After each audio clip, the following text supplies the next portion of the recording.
Bismillahirrahmanirrahim. Assalamualaikum warahmatullahi wabarakatuh.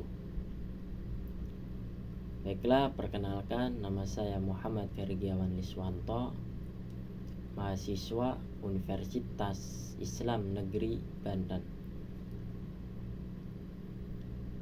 Saya dari Fakultas Dakwah, Prodi Pengembangan Masyarakat Islam. Baiklah, di sini saya ingin membuat video untuk memenuhi tugas UTS dari mata kuliah Ilmu Komunikasi. Sebelum saya menjelaskan sejarah perkembangan komunikasi manusia dari berbagai periodisasi, di sini saya akan mengasih tahu dulu apa itu ilmu komunikasi. Jadi, ilmu komunikasi adalah bidang studi yang mempelajari berbagai aspek komunikasi manusia, termasuk proses pengiriman, penerimaan, dan pemroses pesan. Ilmu komunikasi merupakan bidang studi lintas disiplin yang terhubung dengan berbagai bidang seperti teori sosial, psikologi, budaya, teknologi, dan logistik.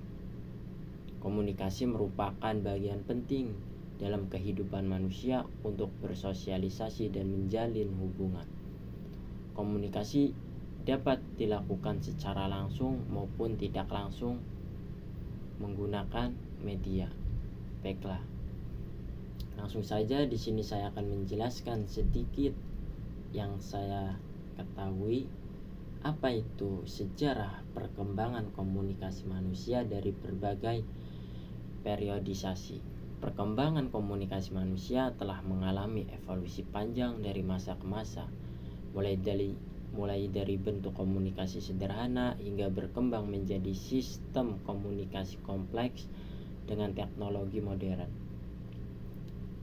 Berikut adalah periodisasi utama sejarah perkembangan komunikasi manusia. Yang pertama, periodisasi prasejarah. Komunikasi konverbal.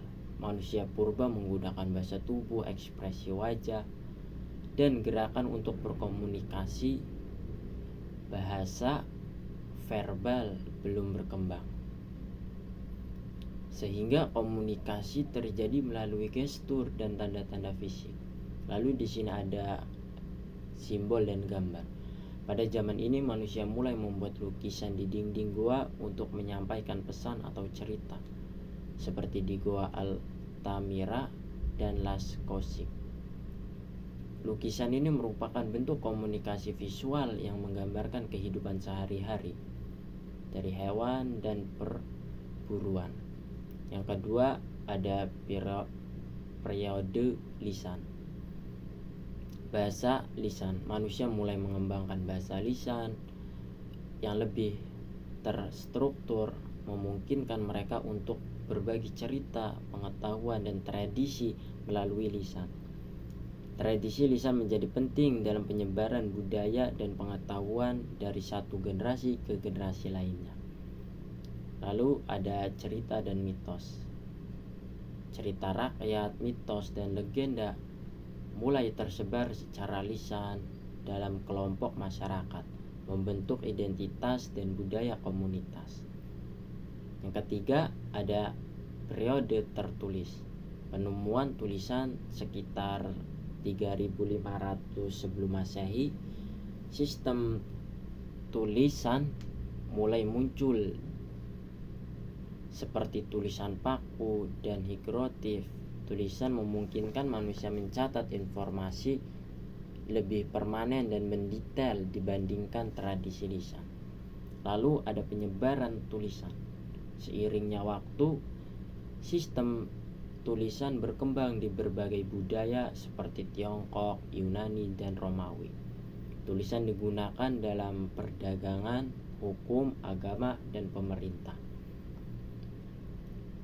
Lalu di sini ada penemuan kertas. Sekitar 105 Masehi, Tiongkok menemukan kertas yang kemudian menyebar ke Eropa dan dunia. Kertas menggantikan penggunaan batu dan tanah liat sebagai media tulis, sehingga informasi lebih mudah dicatat dan disebarkan. Yang keempat, di sini ada periode percetakan. Penemuan mesin cetak pada 1450 Masehi. Ditemukan oleh Johannes Gurk mengembangkan mesin cetak yang memungkinkan produksi massal buku dan dokumen. Hal ini membawa revolusi besar dan penyebaran ilmu pengetahuan dan literasi. Lalu ada revolusi informasi.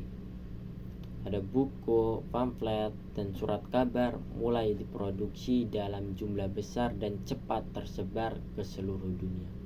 Era ini membuka akses pengetahuan bagi banyak orang dan mempercepat penyebaran ide-ide baru, termasuk reformasi Protestan. Yang kelima, ada periode komunikasi elektronik.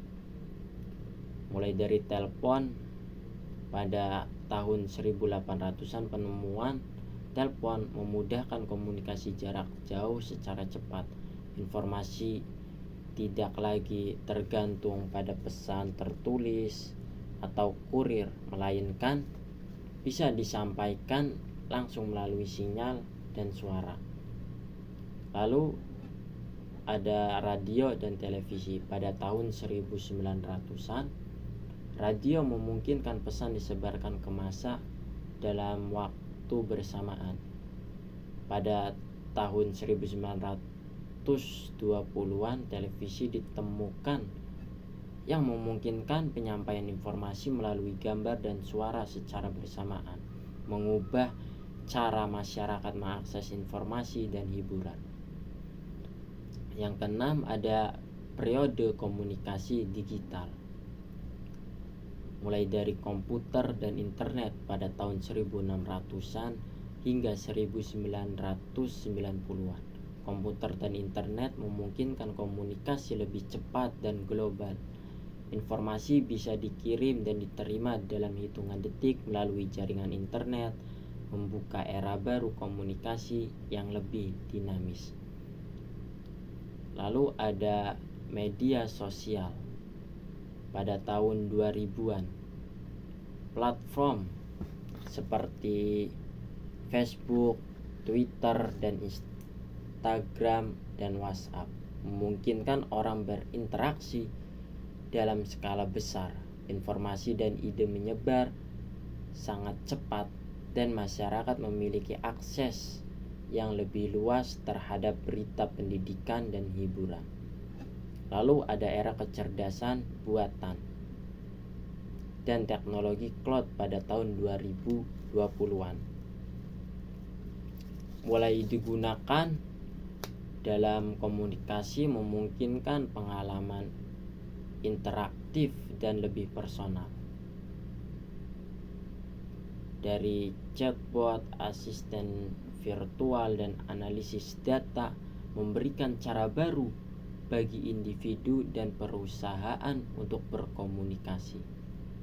Baiklah, di sini ada kesimpulannya dari periodisasi di atas yang saya jelaskan sedikit.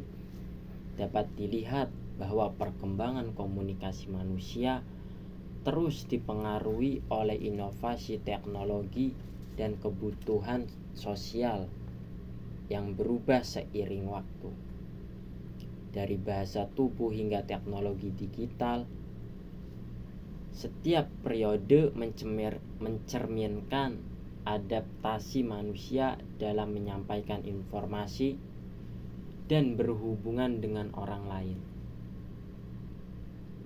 Baiklah, mungkin hanya itu yang bisa saya sampaikan, yang bisa saya jelaskan sedikit tentang sejarah komunikasi.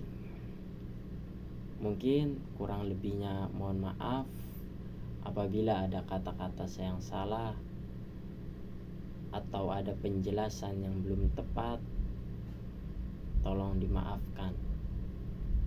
Baiklah, hanya segitu yang bisa saya sampaikan. Kurang lebihnya mohon maaf. Wassalamualaikum warahmatullahi wabarakatuh.